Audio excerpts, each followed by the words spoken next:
Mark Collins 1966 here, and today we are going to be making a molasses bread pudding, a steamed pudding.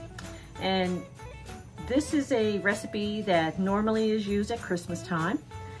I just used it for the first time yesterday. I tried it and it came out good. So I decided to make a full-size one. Yesterday I made the same amount that we're going to be using today, but yesterday I separated it and made two smaller puddings in tin cans. So today we're going to be using the full recipe and steaming it in our full-size pudding steamer. So I have my water boiling here, or about to boil. In this bowl we have 3 cups of breadcrumbs, and these breadcrumbs are soaked in water. So if there's any excess water, you can drain it really dry, as you can see. I'm just going to wipe my hand here, and the breadcrumbs need to be wet enough to stick together. So into those breadcrumbs, we are going to add 3 tablespoons of a fancy molasses. So let me grab my tablespoon here, and we are just going to 1, 2, and by the way, we have a saying as slow as cold molasses. Well, it's cold enough here, guys. This molasses is actually running pretty fast, considering how cold it is. So we're just going to get every bit of that into the bowl. And we are also going to add a 1/2 cup of brown sugar. And then we are going to be adding spices. We're going to add a teaspoon of ground allspice. Whoops, a little bit too much there. Okay, let's just teaspoon of ground allspice. There's no way you can have too much spices, guys. My water is boiling, so I'm just going to turn that down on low. So that's the allspice, and we are going to use a teaspoon of cloves. My favorite. Oh my gosh, cloves spells Christmas, you know, the fruit cake, the molasses buns, the puddings. Also, we're going to add a teaspoon of cinnamon, another spice that screams Christmas. There we go. So there you have that, and we're also going to throw in a cup of sultana raisins. I'm just going to give this a little stir to get those spices and the breadcrumbs and the sugar all combined here.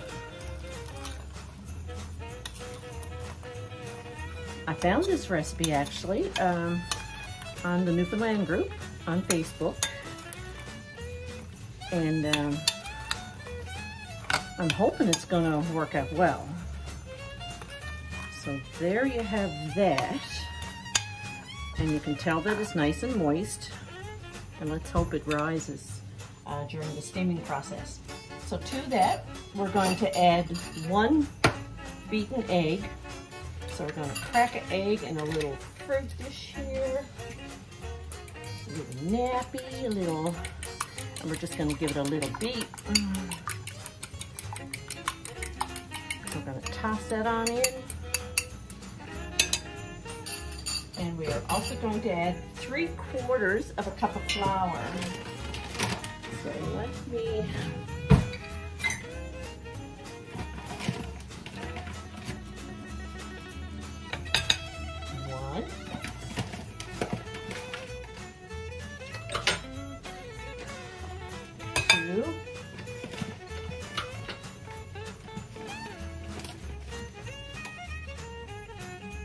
so that's 3/4 of a cup of flour, and to that we also have to add a teaspoon of soda.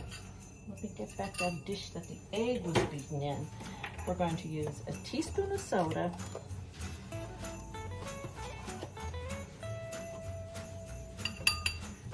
and we're going to dissolve that teaspoon of soda into 2 teaspoons of hot water.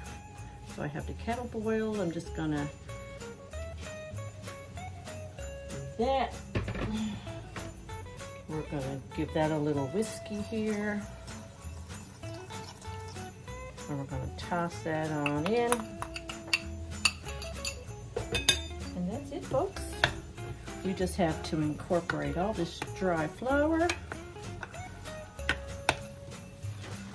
So guys, I'll admit, I've been doing a lot of baking, and I have like a dozen different kinds of cookies, and I haven't been able to videotape all of them because I've been kind of doing them in a hurry.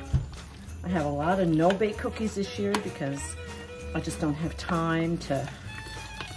So here we have it. It's looking really good.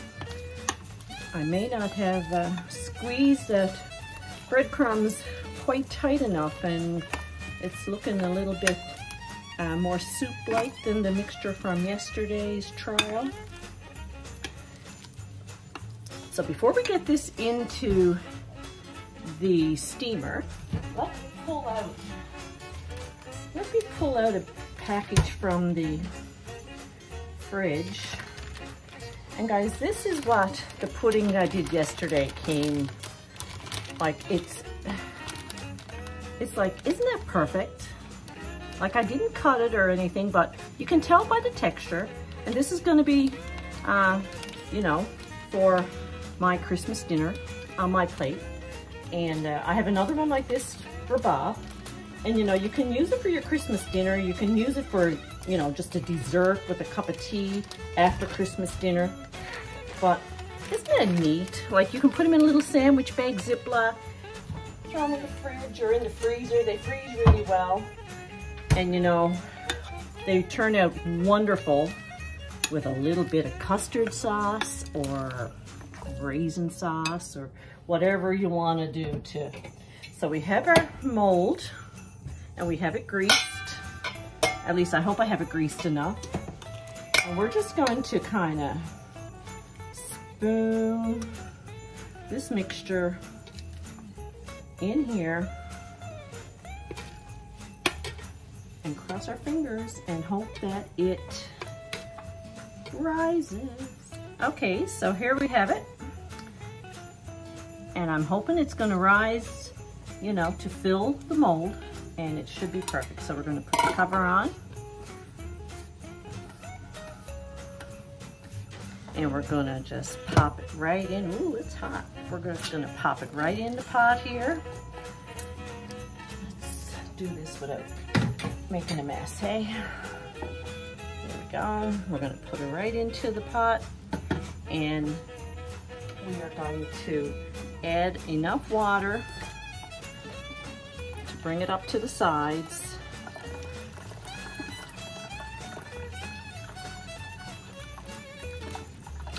And that's going to steam your pudding.